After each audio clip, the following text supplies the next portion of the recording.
Hi there guys, this is Angie, your host, with another marvellous videos this time. This happened when desire surpasses fear. The Untamed Explained. Introduction. This video discusses Amat Escalante's The Untamed, a film on the beast known as lust, notably how it can be equally alluring, all-consuming and hazardous. That particular beast is depicted as a tentacled alien from space, as the fearless Mexican filmmakers want to do. The original title is La Región Salvaje, The Untamed, which translates as the wild region, which may refer to somewhere in space, the hazardous beaches of human yearning, or the unruly base imagination of this Mexican writer-director. The film's unusual premise is laid out in the film's puzzling opening sequence, which depicts what appears to be a massive asteroid approaching the Earth. The asteroid has brought with it a new life form that its elderly discovers. Retired individuals living in a little woods cabin feel compelled to keep hidden.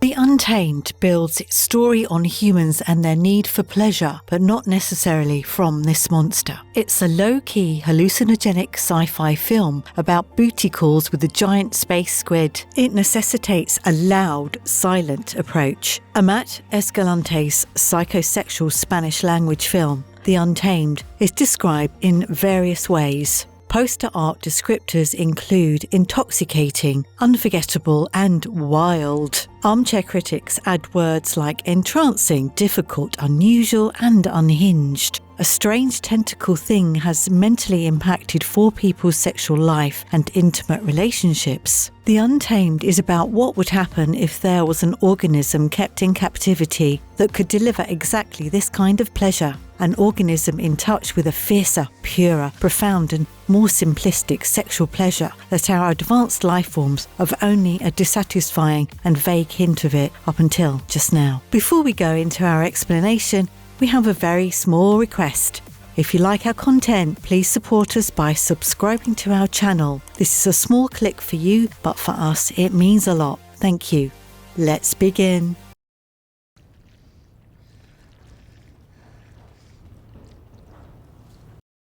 Plot. A lot is going on in this movie. Escalante begins his narrative with an incoherent imagery. A comet, a lady was eliciting self-pleasure, or not. Then she's wounded rushing through the mist on her dirt bike. Then as quickly as it began, the dream comes to an end. We're in vibrant and vivid Guanajuato, yet it's filmed randomly. We come across a woman who resembles herself but appears more innocent. Veronica is a young lady sexually attracted to a tentacled extraterrestrial species that originated from a fallen meteor and is kept in a barn in the countryside by an elderly couple. She's been visiting the extraterrestrial for years, having sex sessions with the monster that make her swoon. The beast bites her in the abdomen, despite never injuring her before. Fabian, a nurse, looks after her at the local hospital as she becomes friends with him. When she tells the elderly couple she wants to keep seeing the extraterrestrial, they warn her that she can't since it's too hazardous for her. The majority of the film is devoted to telenovela melodrama devoid of soap opera antics. Parents, Alejandra and Angel, enjoy breakfast with their two boys before dropping them off at school. Then they go on to their various occupations in a candy factory assembly line and in the field working construction. Alejandra, a young mother of two, is dissatisfied with her marriage to Angel, who is having an affair with Alejandra's brother, a nurse called Fabian. On the other hand, Angel makes fun of Fabian and gays in general in public. Angel's thoughts are soon discovered to be preoccupied with Alejandra's attractive doctor brother Fabian, Eden Villavicencio. We see Angel and Fabian steal away from a raucous bar one night to make love, but we soon learn that they have two vastly distinctive viewpoints on their wants and needs. Angel, a lower middle-class construction worker, is completely closed off with his innermost desires, boiling up his acts of aggression into sexually abusive and violent text messages to Fabian. The latter is a bit more honest, even though the terrible homophobia exists in their community. In an introductory scenario, spooning becomes something more yet remains elementary. She fantasizes and almost has an orgasm in the shower when her kids knock on the door to stop her. Angel is the epitome of toxic masculinity, harsh, aggressive, disrespectful, and uncaring lover, a disengaged parent, a guy who takes what he wants, when he wants. He has a youthful and defenseless expression, and he's a real jerk. Even though he has a severe allergy to chocolate and knows it would cause him considerable suffering, the couple's youngest son will not stop stealing nibbles from it. That's the dichotomy that sometimes runs through desire. We want pleasure now, even if it means suffering afterward. Even when we should know better, this dichotomy is also reflected in certain moments. Half dark, half light. A gloomy chamber with the pair softly chatting, compared with a blazing TV screen in the corner. Thanks to Veronica, Fabian's new friend, the squid enters their life and develops her bond with Alejandra as the narrative progresses. It dwells within an empty room home amid the woods, under the supervision of an elderly married couple who realise both excellent and harmful potential. It may produce ecstatic pleasure, as seen in the first scene with Veronica, but, like everything meaningful, love can harm its participants, as seen by the big wound Veronica has on her side, which she claims is the result of a rabid dog. Fabian looks after her at the hospital, becomes friends with him. When she tells the elder couple she wants to keep seeing the extraterrestrial, they warn her she can't since it's too hazardous for her. Over time, Fabian and Vero get close and become great friends, or even something more. Angel pays a visit to Fabian and asks him furiously that why he has not responded to his texts. Fabian notifies him that the romance has come to an end. Veronica persuades Fabian to go to the barn. Fabian is subsequently discovered nude in a field, sexually abused and beaten into a coma. When he is in the hospital, Alejandra finds his phone and reads the angry text from Angel, in which Angel demands sex from him while threatening him harm. Angel is arrested at work, and Alejandra and one of Fabian's co-workers who observed their disagreements testify against him. The Untamed turns into a not-so-revelatory drama of sexual inhibition, with Angel succumbing to his community's homophobia in a way that matches a couple of the film's squid sections. Eventually, it devolves into a family drama, with Angel transformed into a hammy monster who is mocked by townspeople and family members, and the Untamed hits its lowest, weakest sections when it should be building up to some can't-look-away finale. There's even domestic quarrel between Angel and Alejandra once she discovers Angel and her brother's secret, which Escalante presents with an uninteresting accompaniment of opera music. Veronica comforts Alejandra, eventually convincing her to become the creature's next consort. When Alejandra returns to Veronica, she inquires whether the beast who attacked her brother was the same one who attacked her. Veronica lies, claiming that the creature can only give pleasure. Alejandra understands the truth only after another meeting with the beast. In a later talk with Veronica, the ladies speculate that the animal can erase anger and hatred. Mr. Vega, a scientist, and his wife Marta Vega, and Marta explain the creature's importance to Alejandra as Veronica watches her children. Alejandra consumes psychoactive tea, engages in intercourse with the monster, and emerges as an emotionally transformed woman. Veronica takes Alejandra to the property, where the couple tells her about how the extraterrestrial came after something from the sky created a crater in a nearby field. Animals of all kinds are copulating frantically in the cavity. The pair drug Alejandra and lead her into the barn, where the alien satisfies her. Vega and Marta are responsible for finding young ladies to help this abhorrently strange creature's desire. It only infers pleasure and never hurts, Veronica claims, but this is true only until it grows weary of playing with the same person. The ladies who have experienced it describe it as excellent, achieving a primordial and pure condition of the sexual act itself. Angel has been released from jail thanks to Graciela and her husband. Angel and his family, however, are embarrassed when tabloids expose Angel's gay liaison with his brother-in-law. Angel pursues Alejandra. Angel beats her when she refuses to reconcile. Angel takes out a gun but shoots himself in the thigh by accident. Alejandra assists Angel, but in a way that Angel did not anticipate. Ultimately, the creature devours those who were supposed to be spared by it. And what happens in the end? Unpredictable sequences. After all, the enraptures of the captivated is shown as though a serpent has coiled its prey in preparation for a large feast. The Untamed is an odd film. It indeed does not resolve the concerns brought by the two storylines, but this pretty, sleepy sci-fi drama remains an intriguing picture worth studying. The drama of Angel's guilt of his affair with his brother-in-law, adultery, and his embarrassment at his gay impulses, as well as Aleandra's guilt of her sexual pleasure from the randy creature, is an aspect that links to both story parts. There appears to be guilty pleasure expression on the faces of those shafted by the slick tentacles, just as there is on Angel's face when he rogers Fabian. The laughably abrupt finale leaves many of the story's most pressing problems unaddressed, making The Untamed little more than a pompous art house exercise in irritation.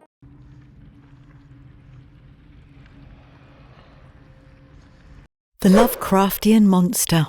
The monster aspect is early alluded to, but takes its time to ultimately emerge, keeping things subtle enough for some low-key creepiness, but not enough to whet the appetite of anyone anticipating a full-fledged creature film. The tentacular sex monster is a closely guarded secret. It is hidden away in a woodshed, and only a few are aware of its presence, at least in the part because they are aware of its dangers, unconscious of its strength. It may murder humans who succumb to its penetrative caress. Its massive python tendrils creep into every pore, generating a memorable addiction that makes everything else the protagonists do in their lives appear dull and unreal. Escalante masterfully offers you only a brief peek at the start and then keeps it hidden from the camera until the very end. As it consumes and is finally weary of its companions, the monster can impart either agony or pleasure to them. The Untamed has a nightmare, but it simply acts as a distant conceptual metaphor,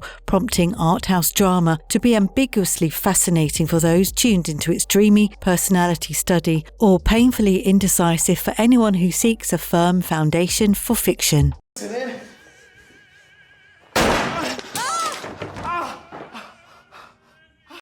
Review and trivia. The story has a symbolic, even fabulous feel, but Escalante avoids oversimplifying his creature into a unipolar symbol. Instead, the picture addresses various social issues: homophobia, suppressed urges, sexism, addiction, and violence, without reducing the monster to a stand-in for any of them. In Mexico, homosexuality is still regarded as an illness and a societal issue that must be addressed. The assumption is that LGBT people are essentially different from we regular folks. Common assumptions about Mexico's macho culture may make us believe that the legal environment for LGBT rights in Mexico is significantly less equitable than in the United States. In many cases, individual state actors have utilised state violence against sexual minorities with impunity. Men and women are not just dissimilar but also diametrically opposed.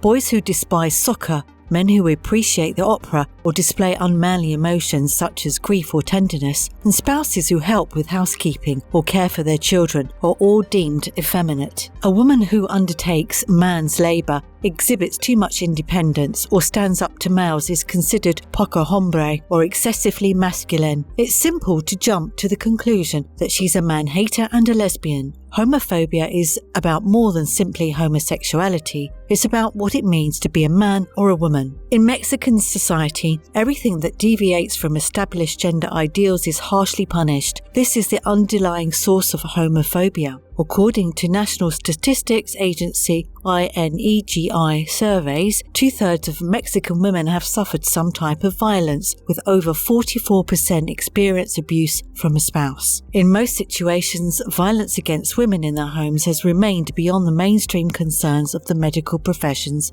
in Mexico, with only a few articles on the issue in the medical literature. It takes time to change, though Escalante and co-writer Gibran Ortella set up this meeting of real-world prejudice and conflict with the other reality of unconstrained animal instinct. They don't do much to progress either dimension or how they inform and affect one another. Aside from the script's magical trappings, the story of Aleandra's home life is rich in dramatic depth and complexity. The image of her disastrous marriage to Angel, who forcefully exacts his self-loathing and self-expression on Fabian, is dense with subtext about Mexico's glaring social and sexual inequalities. Consequently, we get a very effective metaphor that should make art house entertainment value fans grateful for something as lavish and odd as it is intellectual. The film is dedicated to Polish filmmaker Andrzej Zulawski, who inspired the notion with his cult film Possession 1981. Escalante's picture owes a lot to Andrzej Zulawski's 1981 masterwork Possession, which is also about a young lady fleeing an unpleasant marriage by copulating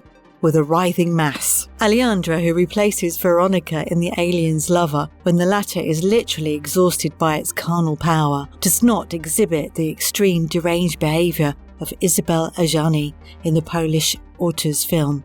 Still, she does undergo an awakening, transforming from a quiet victim of a society's Catholic-influenced chauvinism to a liberated woman who stands up for herself, against her husband and her disapproving mother-in-law, and against popular morality. The Untamed is not as wonderful as director Amat Escalante's last film, the superb Heli 2013, about a high school student who accidentally is embroiled with a vicious drug-dealing gang. The cinematography in The Untamed is outstanding. While the music sounds comparable to an Andrei Tarkovsky's film ambient score, Escalante's cinematographer, Chilean Manuel Alberto Claro, captures nature wonderfully and has previously filmed Lars von Trier's end-of-the-world thriller, Melancholia 2011. The Untamed does not live up to classic sci-fi horror expectations, unless we're talking about the horror of the human condition,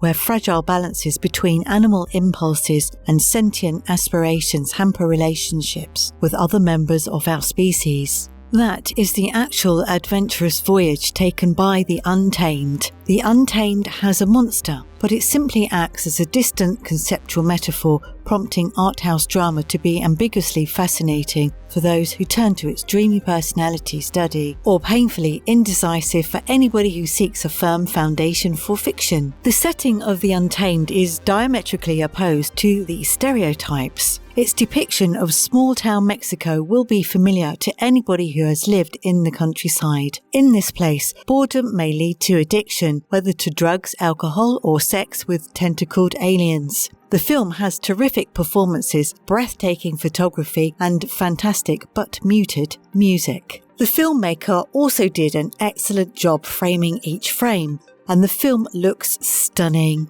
With voyeuristic closeness, an unrehearsed element in the tone conveys fragmented working-class life. The Untamed appears disconnected, a sequence of pretty pictures that make this a pointless form of mind-scratcher. Even with an outstanding aspect at the perimeter, everything reads as habitually mundane, stuck in the monotony that has much opportunity of draining as it does of captivating a viewer's attention, depending on personal ties to the talent underneath. Hollywood could probably learn something from filmmakers who choose aesthetics above finance. Despite its unusual idea and the way the film begins with foreboding emotions and crazy disconnected images right out of the Twin Peaks: The Return, The Untamed delivers neither a crucial slow burn nor an atmosphere to be engulfed by. The squid, with its enigmatic presence, or becomes a simple, straightforward representation of people's own quest for pleasure,